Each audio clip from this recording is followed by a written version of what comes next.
ચૂંટણી પંચ દ્વારા મતદારોની જાગૃતિ માટે એક વિશેષ કાર્યક્રમ યોજાયો। નમસ્કાર, હું છું નિરાલી મહેરિયા।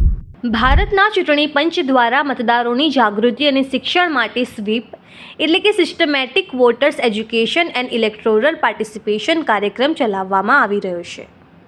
તે અંતર્ગત આજે અમરાઈવાડી વોર્ડમાં આવેલા કેકા શાસ્ત્રી કોલેજ સંકુલમાં કોમર્સ કોલેજના વાર્ષિક સાંસ્કૃતિક કાર્યક્રમમાં પ્રથમવાર મતાધિકારનો ઉપયોગ કરવા જઈ રહેલા વિદ્યાર્થીઓને સચિત્ર અહેવાલ પ્રોજેક્ટર પર દર્શાવાયો હતો।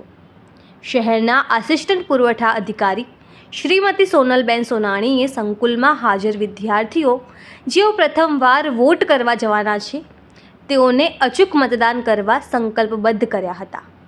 સાંસ્કૃતિક કાર્યક્રમમાં હાજર વિદ્યાર્થીઓને મહાનગરપાલિકાની ચૂંટણીમાં દરેક વોર્ડમાં જ્યાં તેઓને મત આપવાના છે કેવી રીતે જવું, નિયમોના પાલન કેવી રીતે કરવા, ઓળખ ના જાહેર કરાય, પુરાવા પૈકી કોઈ પણ એક પુરાવા સાથે રાખીને દરેક મતદારે 4 ઉમેદવારોને મત આપવાના હોય છે જેવી બાબતો સમજાવવામાં આવી હતી, માહિતી આપવામાં આવી હતી।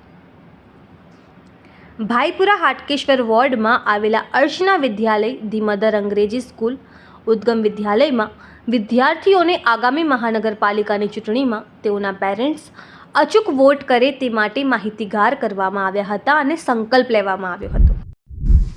2 ટૂંકી ફિલ્મનું પ્રદર્શન પણ કરવામાં આવેલ હતું, જે અંતર્ગત વિદ્યાર્થીઓને કઈ રીતે મતદાન કરવું તેમજ કઈ રીતે પોતાના મતાધિકારનો ઉપયોગ કરવો, કોડ ઓફ કન્ડક્ટ કઈ રીતે જાળવવું તે અંગેની માહિતગાર કરવામાં આવેલ હતું। મહાનગરપાલિકામાં એક વોર્ડમાં 4 સીટો હોય છે, એટલે આ વખતે મહાનગરપાલિકાની ચૂંટણીમાં દરેક મતદારે 4 વોટ આપવાના રહે છે। ત્યાર પછી રજિસ્ટરનું બટન દબાવવાનું રહે છે। એ વિશે પણ એમને માહિતગાર કરવામાં આવ્યા હતા।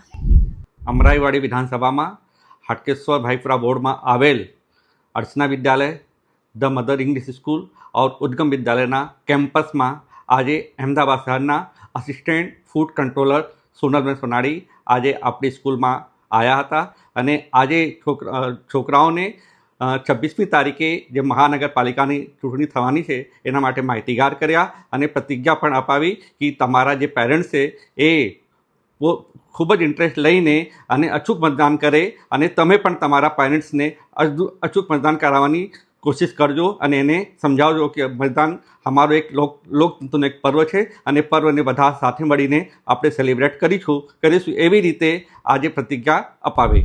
તમે આ વિશે શું વિચારો છો કમેન્ટ કરીને જણાવજો। અત્યાર માટે બસ આટલું જ। ધન્યવાદ।